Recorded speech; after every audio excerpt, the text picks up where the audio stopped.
Who benefits from inflation? Many UK households and businesses are experiencing price increases, but this is not the case for everyone. The fastest increase in cost of living in 4 decades means that people must now spend £110 to get what £100 bought them last year. However, some industries are benefiting from higher inflation and making record profits. If you're in the business of drilling for oil, trading wheat, transporting toys, or selling fine wines, you can make a lot of money. So who benefits from the increased spending? Energy giants. Companies that extract and refine fossil fuels have made headlines recently due to the record profits. Because of increased demand and supply concerns following Russia's invasion of Ukraine, wholesale gas prices have skyrocketed, and international markets and oil prices have hovered around $100 per barrel.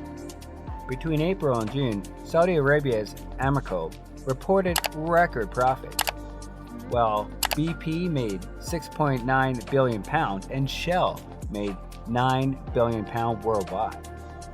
Centria, British Gas parent company, has seen profits more than 5-fold increase due to its oil, gas, and nuclear assets. However, there are many businesses in UK that receive less attention. Harbour Energy is one of the largest North Sea producers. The company expanded by acquiring oil and gas operations and is now profitable. Meanwhile, Neptune Energy, which produced about 12% of UK's gas, saw profits double last year, allowing it to return $1 billion in dividends to its owners. Other major producers include Israel's Ethical and Norway's Inquirer. All of these companies will be subject to the government's 25% windfall tax on profits made from extracting UK oil and gas, which is intended to help households cope with rising bills. Miners.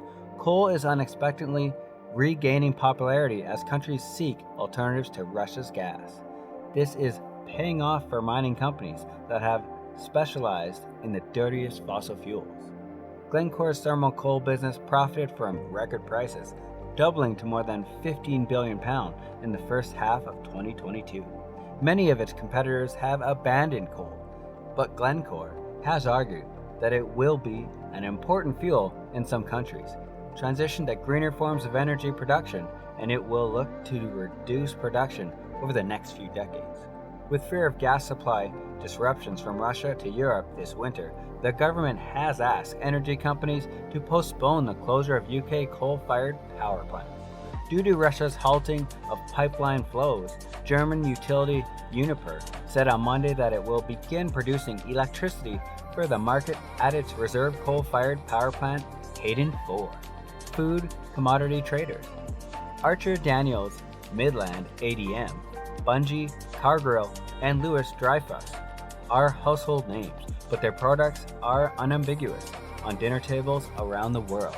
The ABCDs are the dominant traders of food commodities, particularly grain. During these times of global disruption, these supply chain middlemen can play an important role in ensuring the food supplies reach where they are needed, such as assisting countries in local alternative sources of wheat in the face of distribution to supplies from Ukraine and Russia.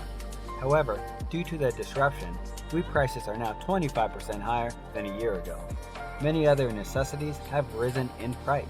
ADM's latest quarterly profits increased by 60%. Bunge fared less well, but remains upbeat about the rest of the year.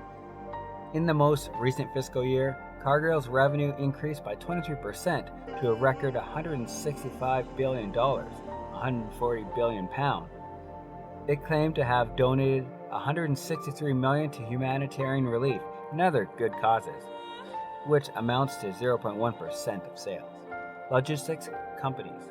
Pandemic shutdowns have disrupted economies and supply chains, but they bolstered shipping companies' fortunes. Freight rates increased and have remained high since customer goods demand increased during COVID lockdowns. Ports became congested as a result of the restrictions, and new shipbuilding projects were halted. According to Drewry, the container shipping industry will have made a $500 million profit in the last 2 years by the end of 2022. Because of the prolonged disruption at ports, the world's second largest container shipping group AP Miller-Maersk raised its annual profit forecast for the third time this year, saying normalization of rates may now take until the end of the year. Sellers of luxury watches and fine wine. For those with spare cash, the combination of rising inflation, low interest rates, and slowing economic growth makes it difficult to find decent returns on traditional investments. They're looking elsewhere. According to Knight Frank, the value of investments in fine wines and luxury watches increased by 16% last year, art by 13%, and whiskeys and coins by 19%. Investors are betting all collectibles would outperform inflation, and the trend has continued into this year. Bordeaux Index, the world's largest fine wine trader, reported a 37% increase in sales in the year of June. Inflation, on the other hand, may leave a sour taste in the mouth of the rest of us.